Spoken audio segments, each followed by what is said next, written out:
So when you look at this video of a box squatter or squat to a box, when we watch the person set up here, they're in the right position, and as they come down, this is actually a good position that they're in right here.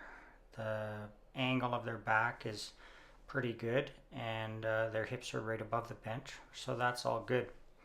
The problem that we run into here is they don't continue straight down to the bench, and this is very common. They start bending over more because they probably have a fear of actually falling backwards, even though the bench is there and no one's going to fall. So when they get to this bottom position, the back is flattened out considerably, way more than it needs to, and the hip angle has barely gotten down to the bench. So it's not a necessary compensation to make. And in this next video here, or next portion of this video, I'm going to show how to change that and improve it. So what we're seeing when we're trying to get somebody to do a squat to a box so that they can learn the proper mechanics of actually squatting down or sitting down, what we typically see is compensations in people not wanting to fall over.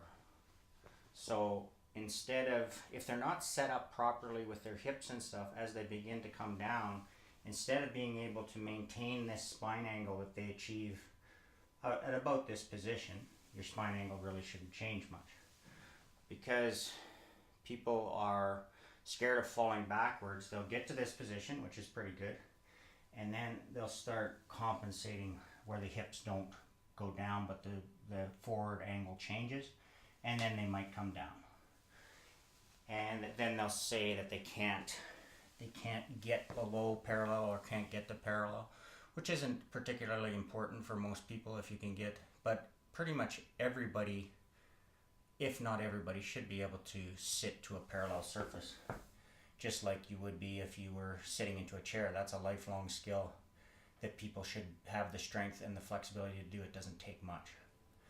So to correct that, I like to start people maybe right from the box instead of trying to actually sit to the box, because they still have this compensation pattern in their mind and they still end up doing this, which is completely not necessary. But for whatever reason, that's the natural go-to. You wouldn't sit into a chair that way, so that's what we need to think about is, let's sit down onto the bench just like you would sit normally. Now let's start developing where we should be from here. So I'm going to turn this way for the initial point of it is, if your knees are too narrow and your feet are too far ahead, you're going to have a hard time getting up without a lot of forward bending. So we need to get your feet slightly pointed out, your knees pointed over your toes. So if your toes are angled this much, your knees should stay that way. And then we need tension out on the knees. It's not about opening the knees more, it's about not allowing them to come in as you come up. So once we've set this position, I like people to put their hands underneath their chin like this. Now if we were to go all the way below parallel, like this box, which is lower than it probably needs to be for most people, in this position, in the bottom position, my elbows are going to be on top of my knees very lightly, and my hands just under my chin like that, and I'll be able to maintain that position. If we're going higher, you're not going to be down that low because you haven't. So don't think that you need to get to this position, because all that does is make you lean over. So we've set this position.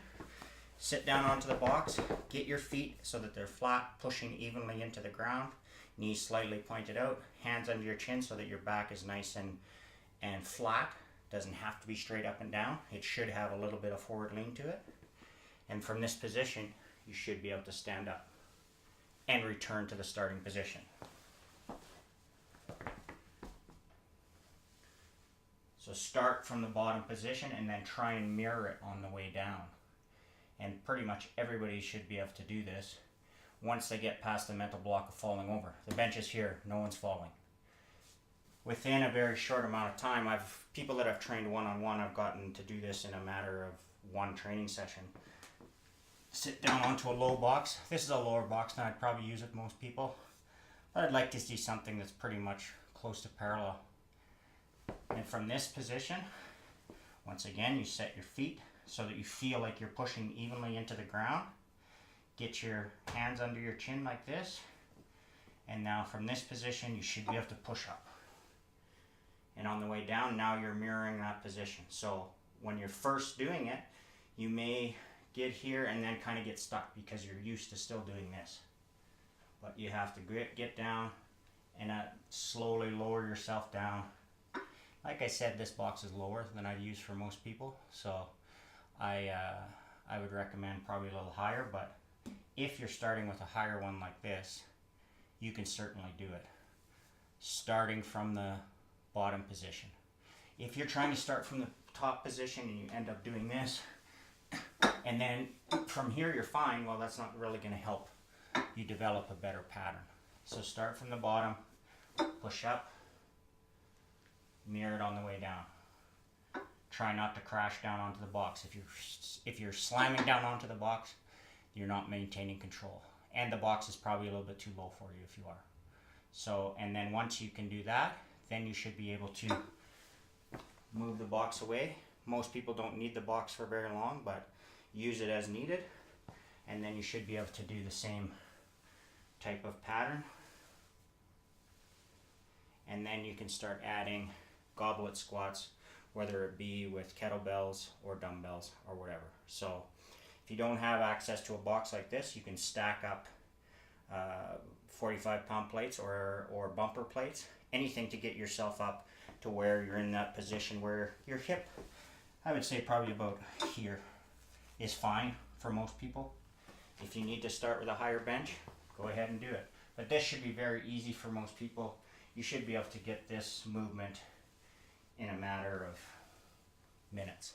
So I hope these tips help you out if you're having a hard time getting your squatting mechanics down, learning to squat with a box to begin with, and trying to progress to a more normal body weight squat, and then maybe even some weighted squats after that.